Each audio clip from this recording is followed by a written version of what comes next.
Hey, what's up, Forged friends? Thank you so much for tuning in. This episode is brought to you by some of our favorite brands on the planet. We got OP Seat gaming chairs. They make premium gaming chairs at a price that you can afford. And we sit in these each and every show, and legit, we've had the chance to check out a lot of gaming chairs. These are some of the finest. Next up, we got Quasar Science. Quasar Science makes some of the coolest lighting in the industry. We're talking for Hollywood, for major productions. They light our set each and every time, so if you're tuning in and watching this show, that's what you're seeing all over our set here at Forged. Forged is also brought to you by Sling Studio, the industry's first portable wireless multi-camera broadcasting platform. Monitor, record, switch, edit, and stream live HD quality wirelessly to all your favorite social media platforms. We use this each and every show, and it is awesome, people. Check it out. All right, you guys are in for a treat. This episode was really cool. We had Cameron Dayton, who is a creative director currently at Sledgehammer Games. He's worked with some of the largest studios in gaming. He shares what inspired him and what got him on the path towards being one of the biggest names in gaming today. Also shares a little bit about Call of Duty Zombies and some of the things that might be coming up in the future. For those of you that are Patreon subscribers, you are in for a real treat at the end of the episode. Check out our Patreon, like, sub, and share as mentioned. And thank you guys so much for joining us on this journey that is Forged, the show.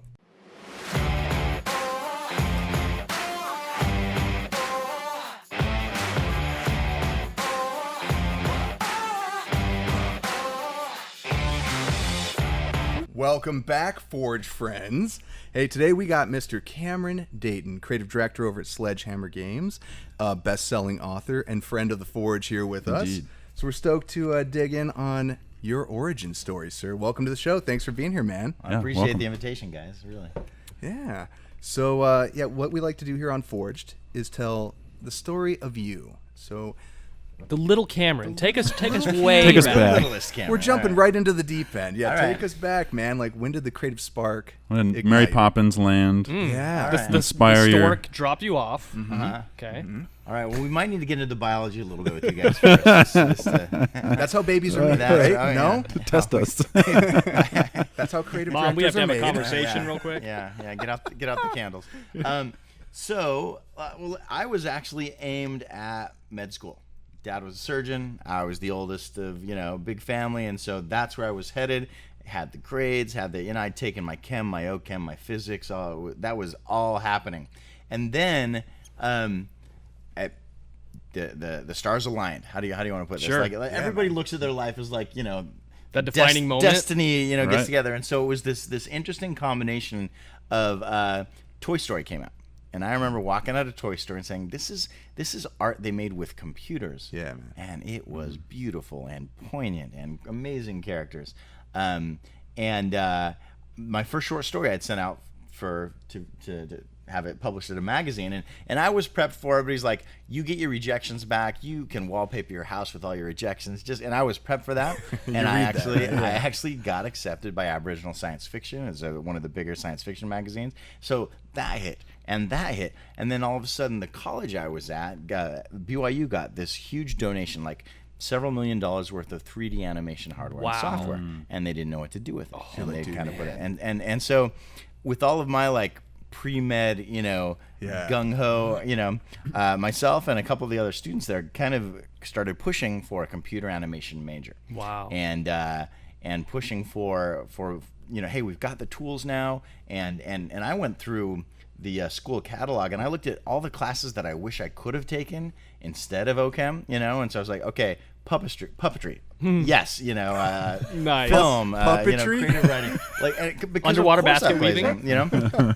in, and we put together this major, and then myself and my buddy Donald Mustard, we were the first two to graduate from BYU's computer animation That's awesome. major, which has since become a major feed into Pixar. Dude. Pixar loves hiring, Mormon guys out of BYU That's because they come in, game-changing, they don't man. go partying, they come with a little family, Very focused and not very hungover Monday Exactly. morning. Work. Nicely done, yeah. And then Donald and I went on to found Chair Entertainment, and initially what we were doing was animation, like service animation for games. Like we did Soul Reaver, Legacy of Kain. I don't know if you remember that. Oh, game. yeah. We did the animations for Love that that. game. A couple other studios, but we really wanted to make our own game, and we'd put together a story, an idea that we thought was pretty cool. We knew we needed like a bigger name because we were just a tiny little studio. So, I mean, this is the ridiculous height of ambition at the time. We just shot an email out to one of our favorite authors, Orson Scott Card. Oh my gosh! And, no big deal. And we're like, hey, here's the idea we've got for this story. We'd love to bring you on and do this. And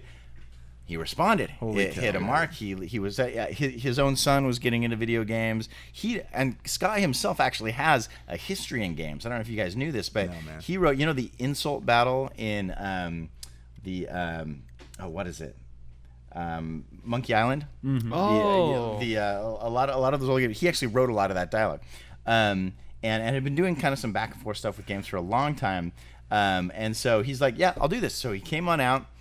We started writing a script. We got brought on it was kind of a publisher that was new to AAA games, Majesco Publishing, and they were working with another little studio doing a game called Psychonauts. And it was kind of rolling, and then Scott's agent called and said, Scott, you've got a book, you've got to finish, you've got to get out of this. And so here we are, about 2 weeks away from recording for our video recording, and our budget was like we had to record right then, and they kind of looked for me like, Cameron, we've got levels 1 through 3 in a 20-level game written. You got to write the rest of this, and it has to sound like Orson Scott Card. And so I said, I'm taking my laptop home. Nobody call me. I will see you in 2 weeks. Yeah, man. Churned it all out, and we were able to. So I ended up getting a co-writer credit with Orson Scott Card. The game, Advent Rising, critically well received. As with a lot of kind of first-time games, I think it was a little over-ambitious. We had branching storylines and evolving skills and martial arts and weapons, and I mean there was just so much going on in this game. You tried to pack it all in. Yeah, because of course, well, why not? And then you realize, well, that's why not, because there are 8 of us. That's why. And so but that was, I mean, I don't think anybody on our team slept for those 2 years putting that out, but it was definitely a labor of love. We learned a ton putting that out, and we realized what we, kind of how we wanted to make things happen. So we started looking for the next game, and we started putting together like little concepts. We realized Xbox Live at the time had a great system where there was a nice kind of 80-20 profit split, and we could put a little game together. So one of the games we've been playing with a lot was based on some of the fun mods we'd played for Warcraft 3 and StarCraft, where you could have these like evolving units, and the more you killed, you could build up more. And so we did a game called Undertow that hit. It was a lot of fun and got a little more momentum. We finally started pitching this concept of it always comes from a conversation like this, like, what could we do G.I. Joe? Like, obviously we can't get the license, but what if we did a G.I. Joe? Like, how could we make this independent, hot, multi-talented Spec Ops team? How would we do that work? And so we played with this idea of a civil war between the blue and the red of America, and a group red just versus blue, man, of course, that sort of thing. And Scott was still a fan of what we did, so he wrote a book called Empire that was kind of charting the course of that. Wow. And then we did a game called Shadow Complex, and that was the spiritual like successor of like Super Metroid. Have you guys ever played that? Yeah, of course. My jam growing up, man. We're like, can we make a game where the levels are simple, but as you go down through them and get new abilities to access different areas, you can actually go back and replay those levels. it, Dude, very into higher areas now. Dude, Yeah. Dark Siders, all that. Symphony of Darkness. And so, Couple and of this is where we first started playing with the idea of a 2D game that looks 3D. And if you played that game, you'll see it has a completely 3-dimensional, high quality rendered look, but it's a platform, 100% a platform. And that was really where we kind of laid the groundwork for Infinity Blade, which was kind of our next big deal. And we were working towards that. We got approached by Epic Games, who wanted to, because we'd been using their engine to build this, and so we knew that they kind of saw what we were doing. You're they on the wanted radar, to purchase, yeah. And they made an offer. At this point I was talking with a buddy over at Blizzard, and had been on the phone with Chris Metzen, and he says, we've got a new IP. If I signed with Epic, it was going to be a couple-year contract sort of thing, and that was a hard decision. Yeah. But in the end, I wanted to go where story was king, where story Blizzard, was man. My I man. knew as a writer, Man after our heart, right and there. Blizzard just has always been the top level for that. So so I came over and I was on. I was initially interviewing just for a creative development position, but I talked about the novel I was working on at the time, and Chris says, I think we need to talk to you about this new IP that we're doing. And so it was Team Titan, and it was this near future world with characters that have been souped up and amped up and fighting for the nobility and justice and goodness and all that. And it hit all the right chords for me. And so I was initially on that Team Titan as the senior world designer and developed a lot of the core story elements and character elements for what was originally very much going to be an MMORPG. And from there, I always like to keep busy, right? And so they were doing a lot of stuff for StarCraft 2 Wings of Liberty, and I said, man. Hey, I talked to some of the guys, and I'm like, can I do some writing? I would love to help out with what's over there. And so they pulled me over. I started doing some dialogue stuff with them. Diablo 3 team was doing some fun stuff as well, and so I just kind of naturally gravitated. The funny thing is, gravitated back to that original spot in creative development. So I ended up being a senior writer over on the creative development team, and that was I got to write for World of Warcraft. So that was Diablo, like multi-game, oh dude, that's the dream. Yeah, and give us that rundown again, right up into the mic if you don't mind. So sure. all the awesome titles that we've all grown up and loved so much. Give us that rundown. Well, so I did some writing for World of Warcraft, Wrath of the Lich King. I got to write for StarCraft 2, Wings of Liberty. I got to write for Diablo 3. Got to do a little bit of writing, a lot of promotional stuff for Hearthstone. Yeah. I mean, Hearthstone is a surprisingly story-driven collectible card game. Yeah. It was a lot of fun. I also got to work on, for me, what the biggest honor was doing anthologies for some of these short stories. I did a book of anthologies that was the heroes of Azeroth, and it was like the leaders of the Horde and of the Alliance, and personal stories of them as characters. I did Darkness Rises. It was a Diablo selection of short stories where it highlighted each of the classes. Here's a barbarian, here's a sorcerer. And then the greatest honor is I got to write Blizzard's very first digital comic book. Wow. It was their webcomic. It was called Kerrigan, Hope, and Vengeance, and dug into kind of the background of, I think, one of the most fascinating villains / anti-heroes in the gaming universe. That's badass. Were you a comic book guy growing up? Oh, huge comic book guy. Man. Yeah. And I still believe comic books are one of the best ways to tell a story. Dude, they're so visual and too. So much cerebral real estate. And there's so few words that you can choose to tell that within the bubbles and whatever. It is like for the really focused comic book writer, it is brutal trying to. It's like trying to write a novel on words, Twitter. Dude. It's you've got to say, I have to lean on the artist here. This is the best way to tell the story is for me to shut up. And that can be really, really hard, especially with an illustration and animation background. Very controlled art form. Yeah, disciplined, I guess. It really is, but it's also extremely cooperative. Yeah, it's the sort of thing, where I was on the phone for hours every day. We had an amazing artist out in China, trying to sync up with, and we had some amazing artists at Blizzard. While I was there, we had. Glenn Rain, who's defined the look for so much of World of Warcraft. John Polidora. There was even a period where Braum came in. I don't know if you've seen Braum's work. He did a lot of the work for Diablo that you'll see. Yeah. He's just got an incredible, a very definitive look. Have you ever seen the Dark Sun stuff for D&D? No. He did. He kind of defined that look. Okay. And we just have these incredible, some of the best names in fantasy and science fiction and illustration would come through. It's insane. What an honor. there. It really was. So going back to when you had to kind of follow in Orson Scott's footsteps and write all that, what was your background in creative writing at that point? So I had always been writing. Okay. And that's, you talk about going way back. Yeah. It's funny because in my mind it was, I love telling stories and I love reading. Yeah.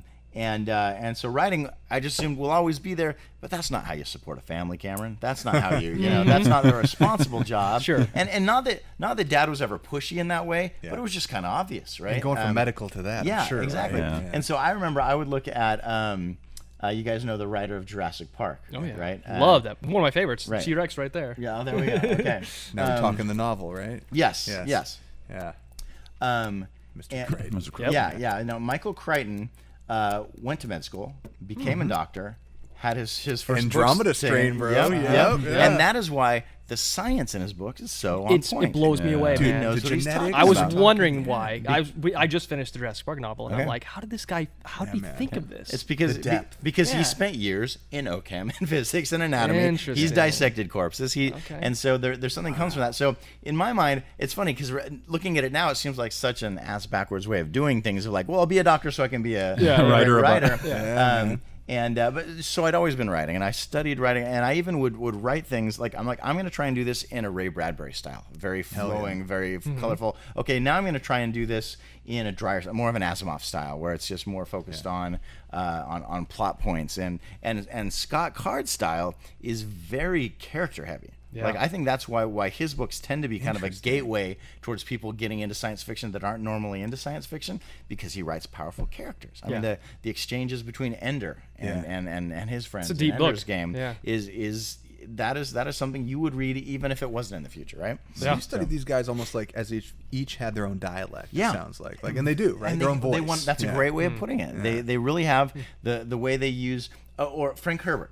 You know, his Dune books where there's this flow, and he shifts from dialogue to action to internal thought just by switching over into italics. Yeah, you know, and it's jarring at first, but after a while you're visual. Like, I'm seeing it is a true third-person omniscient narrator, and how cool is that, right? And so it wasn't that I applied like I'm gonna write like this out of practice to like doing push-ups or something like that. It was fun for me. I really liked doing that, and to be able to, having devoured everything Scott Card had written for so long, being able to actually write and take his characters those next step. The highest compliment I was paid is I sent him the draft after we finished, and he's like, Cameron, I don't have any edits. I like this. This is going to work. No edits. That's the best thing you can ever hear as an author. High on life right there. You know, now you could say, well, maybe he was rushing and didn't have time for it. Right. I'd like to think it was because... He's like, nah, it's good. We're good. It felt like, and people reading through the script, they said, oh, yeah, it's a script by Orson Scott Card. Yeah. That's amazing. And so that was the highest compliment, just that my words could even be in the shadow of his. Wow. You know? And so I did a lot of writing after that with at Blizzard. And writing for a gaming audience is very interesting because they are actively responsive, very passionate. Very passionate. They do not hold back on their thoughts and their criticisms. I remember when they asked me, which leader of the Horde and the Alliance do you want to write? Because I was the first story, you know, so I could have picked Garrosh, right? Yeah. I could have gone, you know, Tyrande, was all these Malfurion, these amazing characters, and I was like, you know what? I'm going to do the hardest thing here. I'm going to pick the character that nobody knows anything about. I chose Gelbin Mechatork, who's the head of the gnomes. Did not even know. I played it for 10 years. I had no idea. Because I realized, like, knowing the audience, there is this group of ferociously loyal players who only play gnomes. They identify with the gnomes. And because the gnomes, in a game that's already made up of, you know, folks that often tend to be social underdogs, they're the underdogs of the underdogs. In a world of massive shoulder, giant feud characters, they are the tiny ones. And why are they successful? Their intellects. There are a lot of people that identify with that in the gaming universe, and so introverts. So beautiful. And so I wrote this story, and it was a very personal story. It was very much about this philosophy of being these underdogs and having to survive, and the gnome people had been through this catastrophe, and they were living under the charity of the dwarves at the time, and it was something that in it being written out, there was this celebration of the fans, like, yay, somebody's told our story finally, and the folks that read that story are still like follow me and the stuff I do today. Cool, give me great critiques and reviews of everything I write, because I finally wrote and told their story, and that is for me, to bring this back around to a broader sense, one of the best parts of creativity is not the selfish like expression of who I am, blah blah blah. Like that's not my kind of creativity. My kind of creativity is how can I reach out and connect with people and say like, is this your voice? Are we empathizing with your feelings and your thoughts right here? And it almost feels like when that connection is made, the volume goes up. Like it becomes a more powerful creativity. Yeah. Exactly. Exactly. And you mentioned the gaming audience, and it's interesting too. So you're an author, right? Novels, but when you write for the gaming audience specifically, how different is that level of feedback? Because I imagine the ownership of the character has to be very different too. The personal aspect, like you are playing those characters. What's the difference? Yeah, it is. It is one of the hardest types of writing I've ever done. We talked about comics being very challenging. They are, but at least I can say, here's my arc, and here's where I'm going to end up. Yeah, right. Writing for games, a lot of people don't realize this. Your protagonist is your audience. Yeah, exactly. And that is really difficult. That means in a lot of cases, I mean, you've got various degrees of channeling and control that you've got for that audience / protagonist character. But if it's going to be as open in a sandbox as something like World of Warcraft, you've got to be like, okay, I'm going to create story-rich environments where things can happen, but I don't know where your rising action is going to happen. I can't give you a denouement. Unlike a novel where you guide their path to the T, and that's your character. Exactly. That's their character, right? Yeah. Well, and then and it would be one thing if but at least within that resonance, I've got the full power. But you're still dealing with a team of programmers, a team of designers, a team of artists and animators, and they all have their own limitations. And so sometimes like, perfect story situation right here, but we don't have enough memory to make this happen. Right. Or we just lost 2 animators last week, and it's going to have to can use another animation. And so much of what we have to do is really Frankensteining ideas. And I'm talking about working for some of the biggest studios in the world. We all have to do this. It's a case of, okay, we have got a month before this thing has to get tested. So we can't animate a whole new scene. What can we scrape together from these other scenes? And can we make it convincing? And can we, make it something that feels AAA and makes it feel top notch? So, interesting, yeah. No matter where you're at, you're always going to come up with those, paths in life. That pressure sometimes creates diamonds too, man. There's plenty of, scenes in our film that it's like, pressure created that great scene. Sometimes I think if we'd had more time, we would have procrastinated more. Right. But like, in these pressure cookers, what are some of those? Have you felt that too? And at the highest level in gaming, I think our creative neurons fire faster and better, and the speed of thought and response fire better when we're feeling that adrenaline. We're feeling that pressure. Like you're on the hunt for that. And it's gold, too bad man. you can't just artificially turn that on and get that. And it's not like we consciously try to put ourselves into dangerous situations, but in both film and in games, those dangerous, scary situations happen so frequently. Luckily, we get inspired a lot. So, I dare say in story in general. Right? Yeah. I would say that's an across the board deal. It really is. Do you focus on that personally? I mean, and you talked a little bit about it. Do you have ways or kind of rituals of any kind, or to get your juices flowing? No, I look at. I'm not so precious about it. Like it's a job. It's what I do. And so I know there's like a best case scenario for me. Like I know I've got a ludicrously heightened case of ADHD, and so if I've got any possible distractions there, it's nice to get those out of the way. So many parallels. Yeah, right. And I think I know like best case scenario, my creative stuff always lights up after midnight. Like interesting. Something about the witching hour, man. Yeah, right? There's something about, and that could be like I'd love to be all mystical and like vampiric about it, but it's also the time when there are going to be way less distractions. Yeah, the kids are in bed. Yeah, okay. Like, the world is shut down. If Except I want to, I can't get distracted because everybody else is out of there. Phone's not ringing. Yeah. So little things like that. I'm definitely not one of these like, I need to go up into the hills and write and do the Hunter Thompson thing. Yeah, that's not me. In fact, for me, it helps if there are other voices in the house somewhere. Like I need my space, but I like to be around life and bustle and sound. And if that means even if I'm like in a place where I'm traveling or not there, I'll go turn on like Mystery Science Theater or get some familiar voices out there.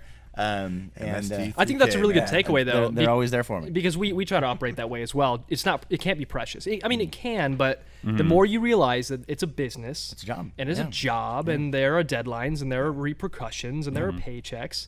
Like, it's got to be real. It can't. You cannot always have the perfect situation, and you know, and you have to be okay with those Frankensteins, right? You know? Yep. Well, and I've learned that you can turn on your creativity, and there is. I mean, if there was a value that I got from the med school background, it is understanding there are algorithms for all of this. Like there are certain muscles and practices and things I can do to get something going, even if I'm not feeling the muse, even if it's not I'm not feeling inspired.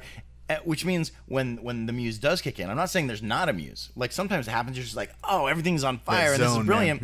But I don't need that to be there to be productive creatively. Yeah. You know, because if you look at it like that, that's an excuse. Yeah, we all feel that. Sure. Yeah, I can't do that until I'm not feeling it right now. Yeah. Well, fucking The War of Art, great book. Yeah, exactly. I mean, it's an excuse. The funny thing is, there's some truth to it, as far as like sometimes you got the turbo gas, and sometimes you're just putting along with, you know, dishwater. Right. Yeah.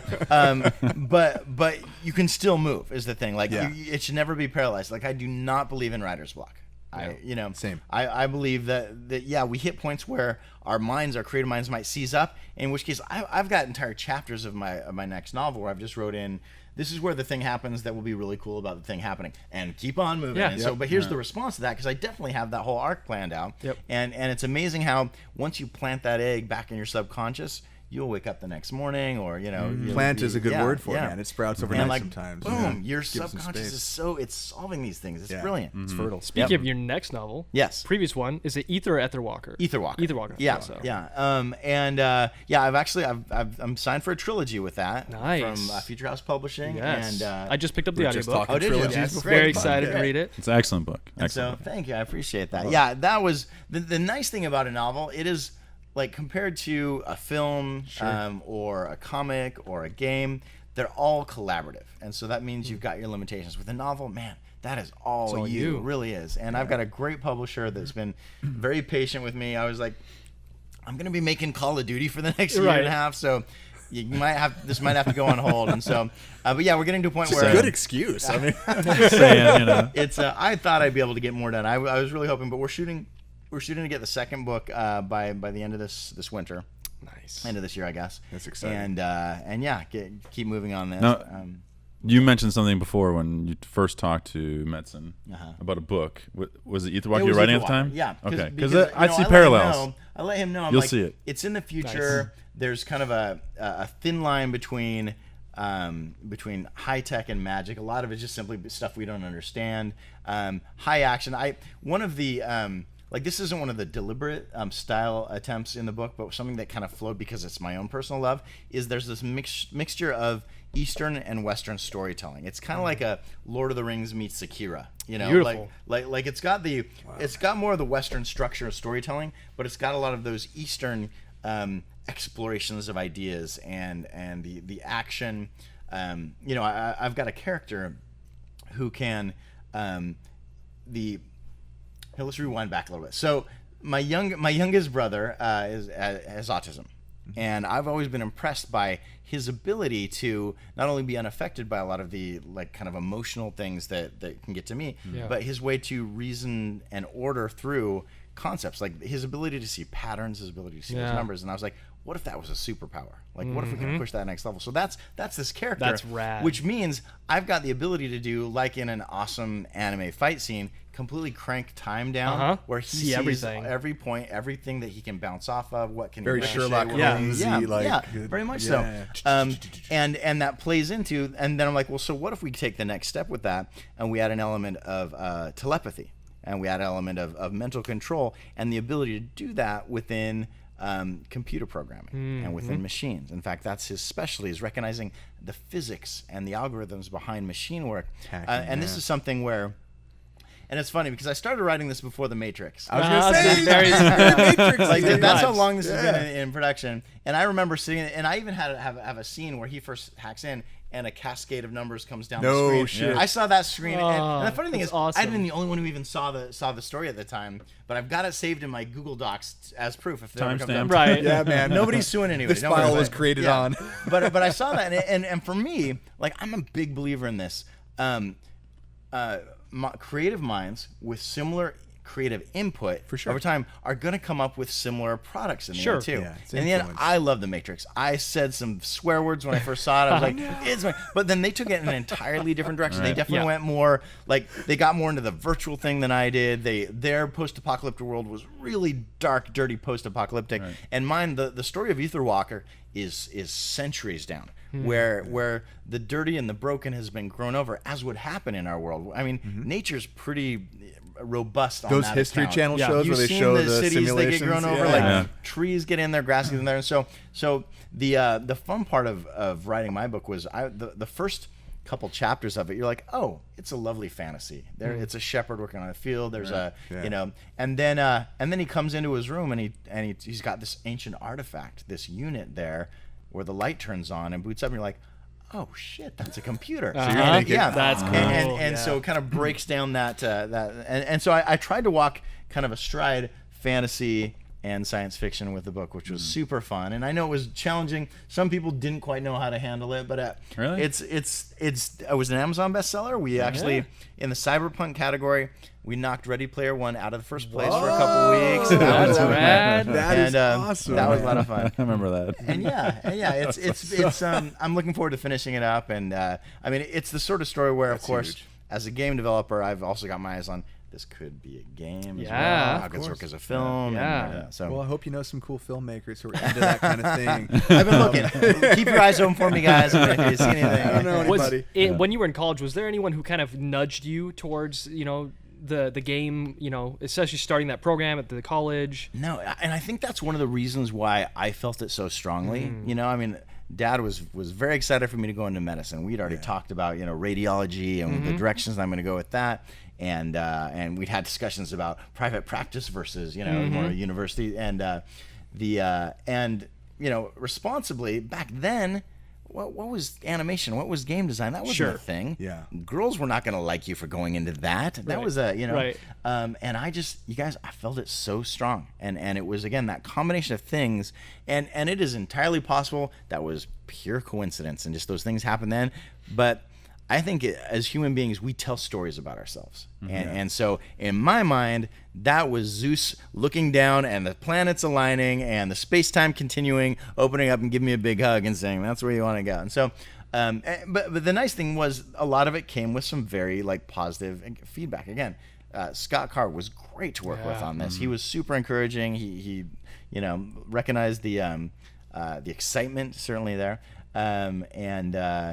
Just things kept kind of happening right for us. I mean, Infinity Blade, when it came out, at that point, I was over at Blizzard, but I was on with some of those core ideas when we got started. Infinity Blade, all of a sudden, best-selling game on the iPhone in 2007. It was great. Yeah, I remember when it came out. I mean, it was all the hype was all about the art. Yep. Right, and how beautiful it'll look, and how Epic was hyping the Well, Unreal that's what Engine Epic loved, on mobile. The I mean, funny that was thing the first is, time. I mean, we just came out of doing big games. Like you even look at Shadow Complex.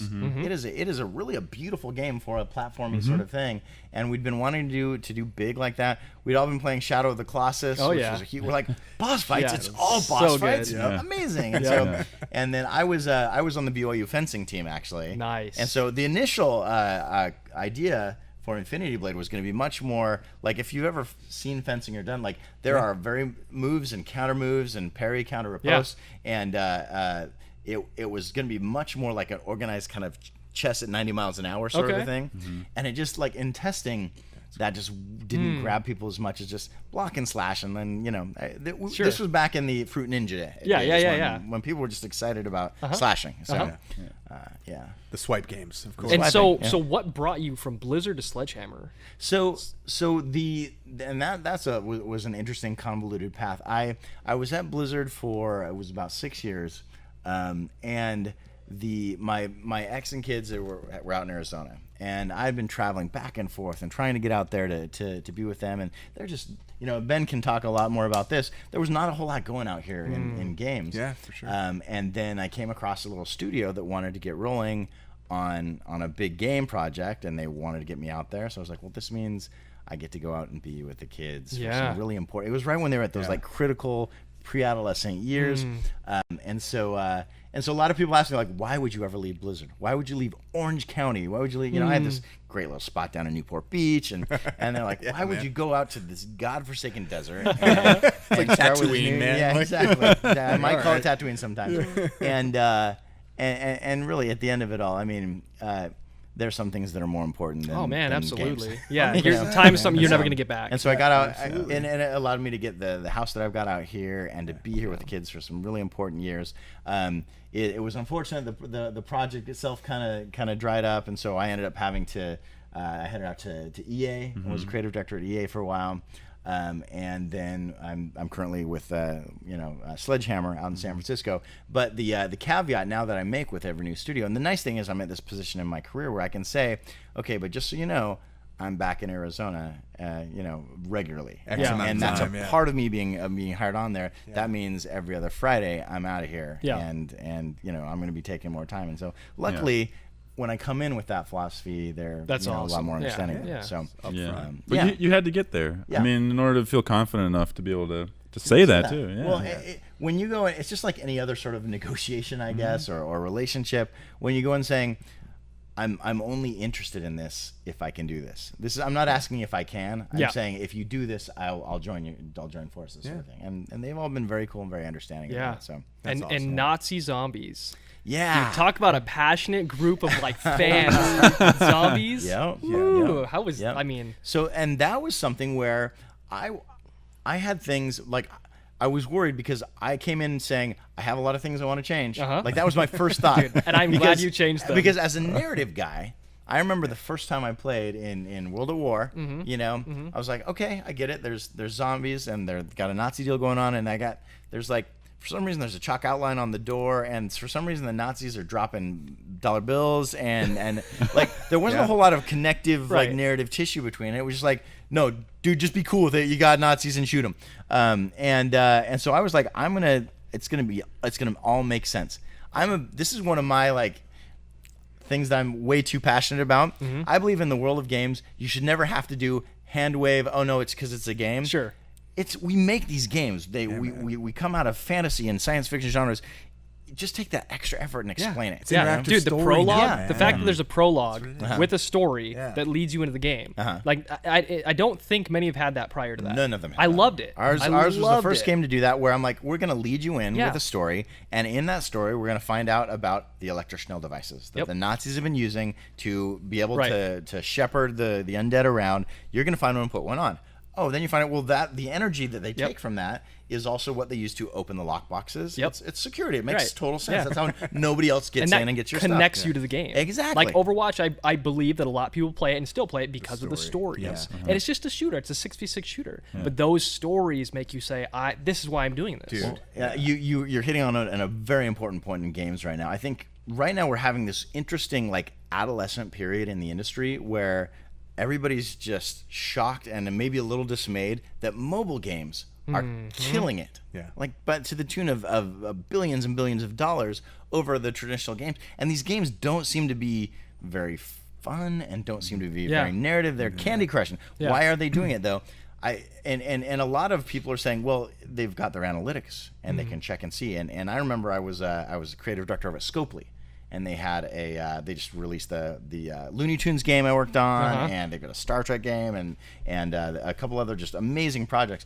But they had big monitors on the wall where I could watch hour by hour, real time, how people are buying, where they're clicking, where they're touching on the, It's like the war room, man. And so the analytics of that it's brutal. It's like, okay, we are seeing a dip down in level 3 on this game. Get a team on that right now to fix that up and do that. Put a that patch surgery. through. Yeah. Wow. The problem is with I believe that narrative that and dynamic characters and those sort of things cannot be measured hour by hour, No, man. day by No. day, week by week. That is how We you were build talking about this last loyalty week. over years. Yeah. Agreed. And that is not something you're going to see on a little chart that's measuring by the hour. No, nor can you change course every second. But man. you look at Blizzard. Yeah. You look at Valve. You look at BioWare. You look at like these studios that have a track record for character games. Yeah. They're the ones that people are playing with their kids. Right. They talk about these as though they know them. You know, you want to talk about They're titans of the industry, Yeah, man. yeah. And that I think is going to be kind of the coming of age for our industry. Yeah. When the recognition is. Yes, get all your data about the second by second gameplay, vital stuff. Sharpen that blade. Make sure that is great. However, make sure it's attached to something. Yes. That is built around. Because it's going to fizzle out. It will fizzle out. Yeah, and they do. They do. There's a Anchor known it to story, lifespan of man. mobile games, Right. where they just disappear. I mean, Right. Angry Birds tried to the movie. Yep. Yeah. But yeah. But in You the got to end, anchor that to story. yeah. Can you name any of those characters in there? Yeah. You know, which of them had a troubled childhood? Like I really can't. Yeah. But Mighty if Eagle might have. But if I were to say, what do we know about Kerrigan? Yep. We could probably have an hour-long conversation about Yeah. her and what we experienced and what we felt playing her, what Jim Raynor was like, and how what Yeah. our experience was with him very first, and Yeah. and the Lucio, whatever. Right. Yes, Right. yes, exactly, Yeah. exactly. Yeah. That's beautiful. So that and I think we're getting there. I really do. Did you play the new God of War? Yes. Yes. Talk like- about a great story. Great example. Love it. And, It's and my- that is yeah. something that is just across the board. Everybody's like, we love this. We love Yeah. this character. The gameplay, it's fun to play, but I wouldn't say it's If it wasn't the remarkably story, innovative. I wouldn't I have would played. say yeah. Yeah, the gameplay's it's If good. it was but, a case of this is going to be one of those games where it'll tell you when you get there which button to mash until you're out of it. Yep. I'm like, well, you know. Again, this is sad news around this one, but the Telltale Games process. Yeah. If you ever played the Telltale Games stories, Yep. they do amazing they crush narrative, it. amazing stories. It's a heartbreak what they're going through right now, but they are, you know, if you've got gameplay here and story over here, they're definitely over on this side. But it just goes to show I am cool being told to mash A Sure. when I get to that story moment if I get to Right. choose what happens with that character and what Right. decision that character makes. Absolutely. So, I'm so excited. So being like a creative director, Yeah. like what does that look like over like a franchise, like specifically Nazi Zombies? So it's funny. It's a different sort of a job, no matter which studio you're with. Okay. You know, when I was with Scopely, I was their first creative director, and this was a company that was started with Dice with Buddies and all these other very kind of scrabbly Words with Friends sort of games that didn't feel like they needed that, and so my job with them was largely creating a vocabulary. And a philosophy for the company, like what does it mean to be creative, and what is going to be the Scopely mark? How are we going to know when I'm playing a Scopely game? Sure. You know, and is it more than just a gotcha wheel? Is there something beyond that? With Nazi Zombies, I mean, I had to jump into a studio that already had its own legacy, you know, for sure. and a game that has its own legacy, but it was an interesting legacy because there's the Treyarch style, Yep. there's the Infinity Ward style. And there really wasn't a Sledgehammer. I mean, we'd kind of been back and forth on Exo Zombies, but that wasn't the Right. thing. And so I was able to say, okay, so this is the studio that's kind of known for Dead Space. Like that was Love the that DNA, game. right? Yeah. So let's go on the nose horror, especially because Lee Ross and his crew killed it with their Spaceland and Yeah. they went silly and they did a fantastic job with that. So I was like, I think the audience is ready for us to go horror, to go full horror. But the problem is, Dead Space worked because you are alone on this Right. horrifying ship. You're and waiting for that next tiptoeing hit. through, Very and you're alien. and a Jump zombies scares, game. like- A zombies game, you're always Inundated, running. It is a yeah. constant running game, and if you're not running, you will be killed very, very quickly. Yeah. And so we had to. And this is where again I brought a little of the kind of the pre-med stuff, and I'm like, Yeah. let's talk about the algorithms for fun and the Yeah. algorithms for scary, and what Yeah. types of scary are there. We can't do creepy footsteps, Yeah. you know, in But, like, overhead series. But there's running The there's- flies come out, and you hear the sound, you know you're gonna get the runners. You can do foreboding. Beautiful. And the fear of being chased, that fear of like Uh-huh. the back of your neck prickling because there's something breathing, there's something getting Those louder. the goosey dude with the big man. old So- arm axe, just you're like, oh, come on, the baby." Woostling, and there was a lot of a debate about, like, I was using a lot of German. I'm like, if we're going Nazi Germany, I mean, I can now almost speak German just because of this game. and there was a lot of argument about, is that going to be alienating? Is that going to be? I was like, come on, these guys. It's story. It drives you Infinity in. War did Authenticity. gobblegum or Yeah. people will learn a goofy language if they're having enough fun. Klingon, man, Why come not on. teach them German while we're at it? And Right. and then it was great too, having like the cast of characters we brought on. Dude, David Tennant. Tennant. Oh my gosh. Like I told each of them, like, I've written out like the story beats for your characters, but I want them to you to be them. Yeah. So like Udo Kier, for instance, who by the way has been in every movie that needs a German in it since like the 50s, right? He will tell you stories about every single, and the guy's still working like crazy. He was just in Downsizing with Matt Damon. Okay, yeah. But he brought in he's like, I kind of want to start singing as I go crazy. Oh, wow. I'm like, Okay. That's go, amazing. away you go. You got this inclination, sir. Go for it. Yeah.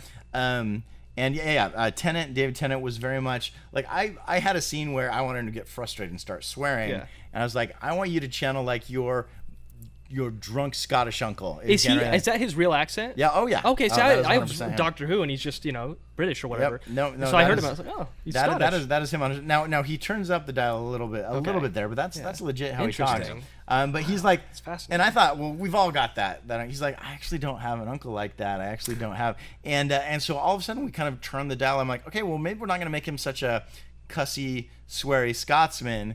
And I realized, and maybe that's a little bit of me doing a cliche anyway. Let's go a little more intellectual. Let's go professor. Let's go. Yeah. Because of personal reasons, he's had to dip into the black market and sell some of the stuff he's got. But I worked that with him, so he became that character. So he had the sense of really ownership. owned it. with Yeah, it. yeah, it's man. awesome. And similar with Catherine Winnick. Her character was very much going to be from Austria. After the beer hall push, she joined the rebellion. She kind of had been forced to be a part of the alliance just to go save her brother, and like we brought in a German coach to give her, to help her be authentic, and it just like neither of us were feeling it. Yeah. I was like, okay, Wasn't authentic. So Kat, what if we bring you to the States earlier? What if you defect? What if these personal? What if the fight between your brother had gotten so bad you saw the way things were going, you got out, and so we can drop the heavy German stuff and be more yourself. And that again, she's like, I am Marie. I'm owning this. And when you present it like that, when you ask them, hey, what do you think about this? I'm thinking about doing this, and you get them involved in that creative process. Some of the biggest gems come out of that. Then they own it. They're not flatly reading something you put on they're not them. being told. And because it is an incredible challenge to do voiceover, especially if you're used to doing screen stuff. I know for Catherine, this was her first ever VO thing, and she's used to seeing faces and responding to things out. I mean, are you kidding me? In Vikings, swords are being watched acting, and so she's Lagertha, right? She's so the queen of the good, Vikings, so good. And so a lot of times I would actually be like running with her, and I'm like, "Hey, come on, you got to duck. Here comes a claw." Just that visual to get cue, there. But it helped if she was like I love when an actor says, "No, my character wouldn't say that." They're owning it. Yeah, they're feeling I'm like, now. okay, I'm the writer, sure, but if you feel that, why is that? You know? The Ving Rhames was one of our characters there too, and he was just like, because this is science fiction and because it was German, I was throwing like ridiculous words at him, and he just he's like I wouldn't say this. Now I don't know if he was talking about his character or he just would never say this. I'm like, okay, Ving, what would you say? And he would break it down into something that sounded more Ving Rhames, more Jefferson, more and that was amazing to see that same sort of collaboration with the actors would happen with designers, with like it's all about personal investment and that sort of thing, and that is what makes it so different from a novel. With a novel, it's all me and my selfish little world, but it's when you're working with other people that are invested and that are creative, and you strike that right tone, the whole is greater than the sum of the parts. Dude, it is like my 3 brain power and your 3 brain power makes 11 because we hit some surprising targets for that. Those surprises, the team, man, that come out of the ether, man. Those are the that's what we live for. Absolutely. Exactly. So and cool. the eureka, that feeling, the endorphin rush. Like that's it, man. That's it. Yeah. So like you've worked in from all of our perspectives, right? Story is so important to us, whether it's film, whether it's games, whether it's the written form.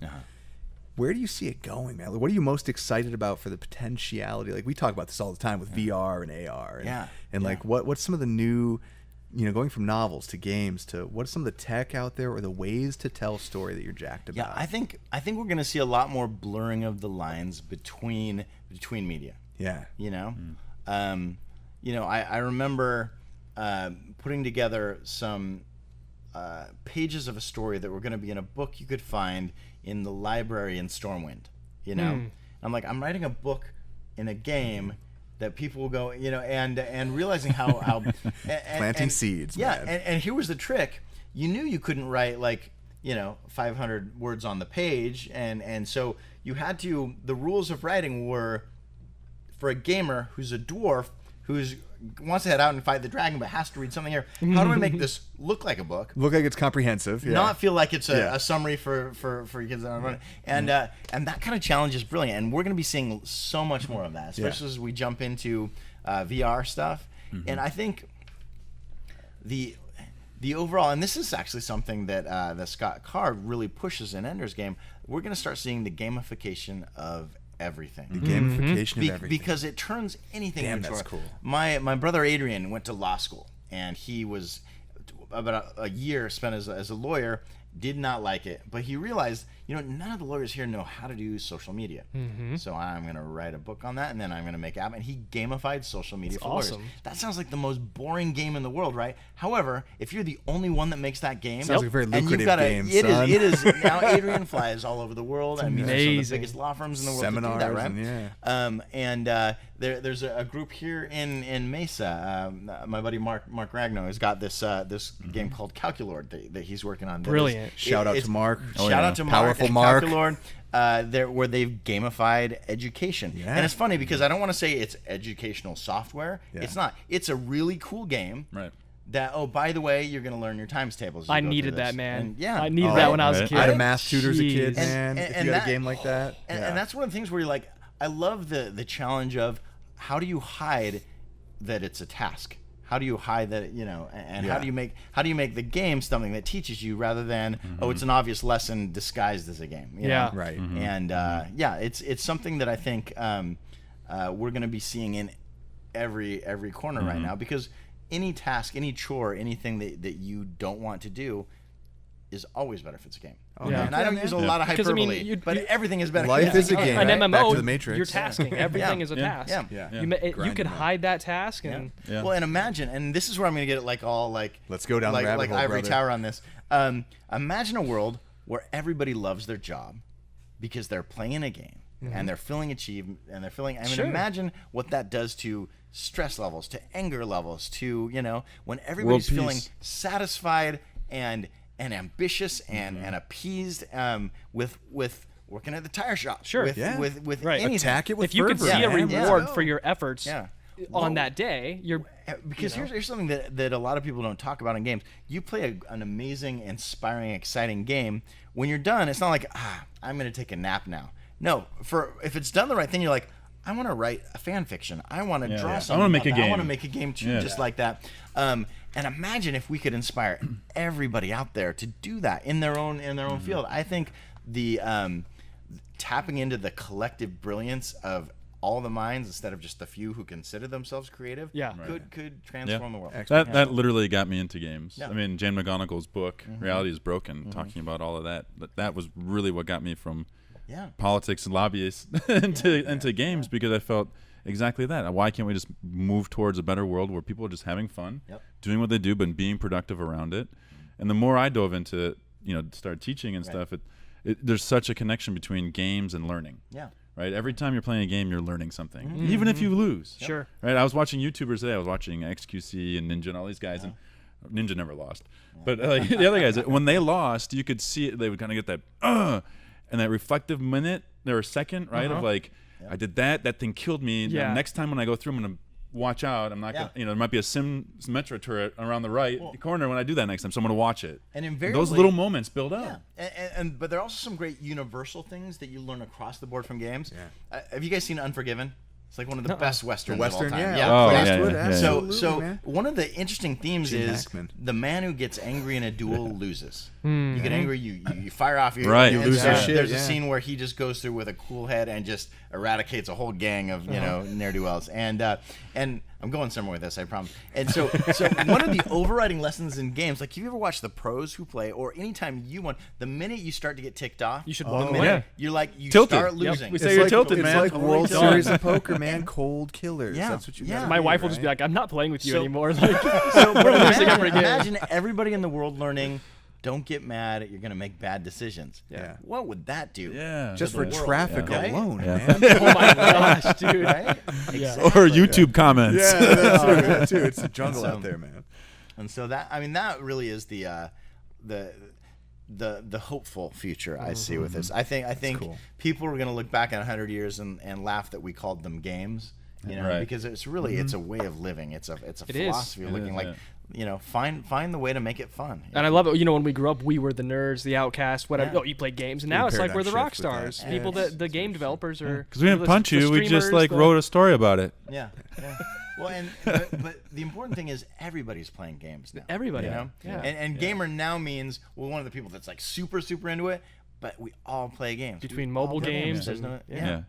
Yeah. Things. I mean, we talk about it too. Even the progression, things of esports. And where that's gone and how that people have now become. Yeah, potentially in the Olympics They in the accept next it. 10 or so years, I think. Yeah. And there's different levels and layers. And I even think so. Again, going back to Blizzard, but some of those pros in the Overwatch League went on now to they quit after not even a year or Yep. so, and they went back to streaming. Yeah. Right. But yet I have this like hunch that Blizzard still supports them in one way or another, right? Because they're still wearing Overwatch stuff. They're Right. still playing the game. Right. They're still in it. It's just another way of playing the game and getting people involved and engaged in what they're doing. And I think that's exactly it. Like, people can do what they want to do for fun and engage people, gamified, right? However that is. And you create communities around that. And that's what we're seeing build out. But you need a good story to do that. Yeah. Yep. That's a really good So what's point, man. next on the timeline for you? Besides the, I guess, is there any DLCs that are? So we in just finished out our DLC season. We Okay. kind of closed the story right as Black Ops 4 is getting rolling out. And so me and my team were looking at the next Call of Duty, and that is all I can say about that. Understood, But understood. But it's going to be amazing. You got that NDA triple Oh, signed. yeah. I know Oh, how yeah. it is. Oh yeah, there's Very snipers cool. looking at me right now. So. Good. Well, producer Ryan just gave us the old good 5-minute mark here before we wrap up here around the digital campfire that is forged. One of the things I know we always like to kind of capstone these moments with is, and we talk about this a lot, like if we could go back to where we started our creative paths 10, 20 years ago and tell ourselves then something, and this is to all the people out there watching, all the Forged fans and friends who are considering a creative path and maybe considering taking that leap like you did from the med school path. What would you tell yourself if you go back in Doc Brown's DeLorean and be like, "Hey, Cameron, I got some tips for you, man. Everything's gonna be okay." What kind of knowledge would you drop on yourself? What advice do you have for people? Yeah, I would say this is gonna be ultimate geeky sort of thing, and I don't even know how inspiring this will be versus just like nuts and bolts sort of thing. To create games and to create entertainment, there's no such thing as bad education. Like, you learn everything you can possibly learn about the engine of a Volkswagen Beetle. That will be incredibly useful. There will come a time where that will be like the most amazing part of something that you're writing. Like, I can remember when I made the decision to leave the medical path. I was like, I've memorized all the major muscle groups and all the bones, and I can talk about the anatomy of a cell and how to build large chain proteins, and I've used all of that, and it just makes the storytelling more grounded, more authentic, and it allows you to be able to know what not to talk about as well, and so. Again, I know that is just using life experience, any life experience. There's no that's the other wasted thing. learning. Yeah. Education, it means more than just diploma stuff, Yeah. And it's really a philosophy. If you've got the most boring dead end job in the world, but there's something unique happening there, or there's a way of looking at it, or looking at the greater patterns, or why is it boring? What is the chemistry of your brain that causes you to be bored? And can you use that time like the Man in the Iron Mask did to build elaborate escape strategies, or it's keeping your brain, keeping those neurons firing and working towards greater light and knowledge, is really, I think something I would have told myself, because I worried a lot about wasting time, about putting thought and energy towards stuff that wasn't there. But and here's the funny thing, and here's the weird thing. Maybe all of those things actually weren't that valuable, but when I had them, those were the pieces I used to build what I had anyway. But it doesn't matter. Yeah. Regardless, they're bricks you're going to use to build something. Right. And so make sure you got a lot of bricks. Yeah. Yeah. I love that. Yeah. I love it, and that's also then the personal you. Yeah. Like that's why creativity can keep changing and innovating if it keeps coming from you. Because no one else can really do that, and it's. Yeah, and eventually you realize. I remember we were trying to put together a new studio a couple years back. You might recall this, Ben. It's something you and I had talked about, and we had a really cool concept. We had a really cool IP that people had signed on, and I remember one of our potential partners was talking about getting an NDA signed. Like we don't want people to steal this idea, and I realized I'm like, you know what? I'm cool if 100 other people take this idea and try to run with it, because it won't be the way I'm going to do it. That is such an important lesson. My idea, and nobody can make what I make, and nobody can make what you make. Right. And I think learning that, owning that, being proud of that is a big thing. I probably would have said that to myself back then too. That's good. Lesson. Yeah, and I mean, you talked about fencing again, and I remember. I mean, you're gonna love Ether Walker. I loved it, but like. It comes back right away. The dueling scenes. There's a lot of fencing in it. Yeah, but I really got into those. But that's what I knew, right? That was part of your. I really got into those, and I because I knew as you wrote it, I was like, how the hell did Cameron know this shit? Like that was when I heard the story, I was like, I can remember being in duels and how that felt, and having to think, okay, I could make this move, but he will counter move and do that. I'm like, I've got to be 3 steps ahead, and having to do that with adrenaline is a huge rush. And so, right, what you know, right? That was I would have been like clash right, clash left, like right. Ting. Right, for sure. Well, excellent words of advice, man. Yeah. Thank you for dropping all this knowledge on us, brother. It's been super fun and cool to hear your story, and hoping that people will keep on following your journey on all the social medias as well. So thank you so much. Where can people follow you? Guys, thank you for the invitation again. It's been a delight talking with you. Thanks, man. All of my tags are just my name, Cameron Dayton. So Cameron Dayton on Twitter. On LinkedIn, on just about anywhere you want to do Instagram. That's where all the cool kids are these days. That's right. So, I would love really Twitter's where I love getting involved in conversations with folk more often, and you'll see a lot of posts about Oreos as an added bonus. Right on. Well, we got some in the office. We'll have to bring those out. Oh boy. Yeah, they're gone. You can confess that's how you got me here. That's okay. But yeah, so for all you watching, again, thank you, and we're going to be continuing to talk with Cameron here now for another 20 minutes to half an hour for our Patreons. So again, thank you for our fans who support us through that system, and you'll see we'll be just kind of shooting the metaphorical shit here with Cameron. Time for the after party. And backstage shit pass. too, maybe. Whoa, okay, it's not that kind of channel, Cameron. All right, thank you so much, Ryan. Let's sign her off. Yeah.